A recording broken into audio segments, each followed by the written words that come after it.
Hi, Richard. What a great run we're having here, Avery. I know. We're almost going to be 5 for 5. Francis is away on vacation, so He's in Texas. He's deep in the heart of Texas right now. Yep, I'm sure he's having a good time for a wedding. I need to start off with an apology to the memory of Colonel Sanders. Yeah, we were talking about KFC yesterday and how they're sort of changing their name in Canada for the 150th birthday celebrations. I'm a little sheepish that I sort of made fun of the fact that there's nothing much Canadian about Colonel Sanders. Did you know about his history with Toronto? He lived in Mississauga for a while. Why didn't you tell me this when I was going on my non-Canada rant? I know, that eluded me yesterday, but he had a falling out with his chain in the U.S., and so he moved to Mississauga, and he lived there for many years, I believe. I know. A viewer from a woman named Tracy Lynn sent me a message right after we got off the phone. In 1965, he moved here. He actually lived on a place on Melton Drive in the Lakeview area of Mississauga from 65 to 1980, the Colonel. Wow. That's very cool, actually. Apologies to his memory. Yeah, he sort of ran the Canadian KFC operations because he got bought out and it went ugly down in the States. So now I'm all supportive of the KFC celebration. You just can't eat much there. That's the only problem. Yeah, not really, but anyway. Listen, tell me about Donald Trump. His name, gone out of the Toronto skyline.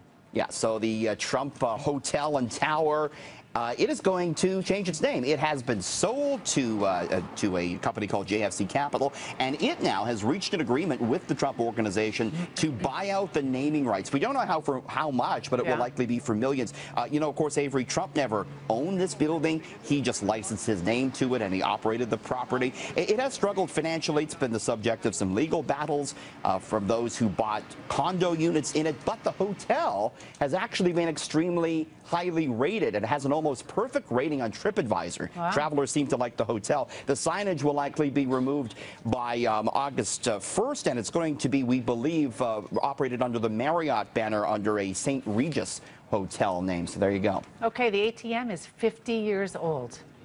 Do you still use ATMs? Are you cashless, or where are you on the ATM? I'm usually always cashless. Yeah, me too. The ATM doesn't help me much on that, but yes, I do use the ATM or a credit debit. We're looking here, Avery, at the first transaction, ATM transaction ever. It was a British actor, Reg Varney, first person to use it. The first ATM opened in London back June 27, 1967. They only dispensed 10-pound notes back then. Of course, now 3 million ATMs globally. One opens every 7 minutes, they say, and in many ways the ATM has made banks popular again. In the pre-automatic teller machine world, many received their salaries in cash and then they paid for their bills with that cash, but ATMs made banking more convenient. And although, as we say, we're moving into more of a cashless society, you still have to have access, physical access to your funds. So I don't think the ATM is going anywhere anytime soon, Avery. I heard something really amazing that I'm still trying to confirm, that if someone ever tries to get you to take money out,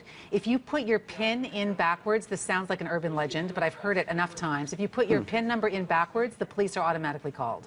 I haven't heard. We're going to check on that.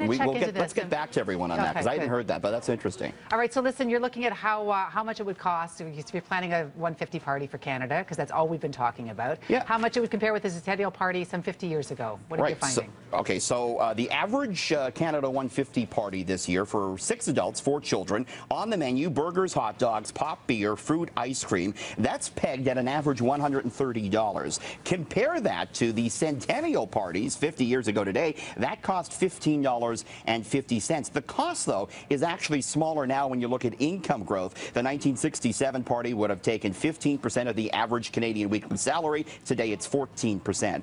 Tastes have certainly changed. Beef consumption is down from 66 kilograms a year in 67 to 50 kilograms today. Of course, more vegetarians out there, and we're eating different things. Drinking habits have changed, too. Beer now accounts for just 40% of all alcohol sales in Canada, Avery. All right, I'm one of the 50%, and I'll let you guess which 50% I'm on. But a new report says that half of Canadians fail. I can't even say it. I'm so bad at it. Fail at basic financial literacy testing. Yeah. That's me. So let's put you to the test, shall we? No, Avery? don't. No.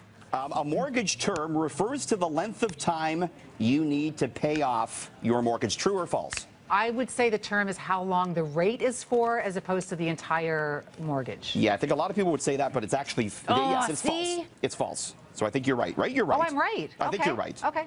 Okay.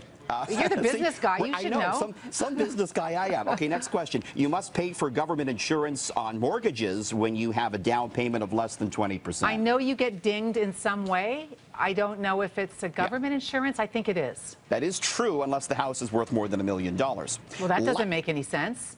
I know. Well, Okay. Nothing in the mortgage market makes sense these days. Next question. A car that is more expensive always costs more to insure than a cheaper car. No. Correct. It is false because it depends on all sorts of things. Red cars cost you more. You know, Avery, they got to teach, I think, financial literacy in school. It's not really getting taught, and that's why many Canadians get a failing grade. I'm changing. I got 100% right there. You did good. I think that I'm say. actually a financial wizard. I may be coming over to 680 and taking over business with you. Taking my job, Avery. Taking your Come on job. now. All right, tell me, you're always bringing us crazy, really ridiculously expensive things that people can buy. You have yet another one, and this may top it all. This is crazy. A Prada branded paperclip is for sale. No. Yes, $185 for this paperclip. This is the craziest thing. It is Italian made. It's sterling silver, but it's just a paperclip, Avery, and it's getting all sorts of, it's mocked online. One person said, for that price, it better hold my life together. Awesome. Thank you so much, Richard. Have a great evening.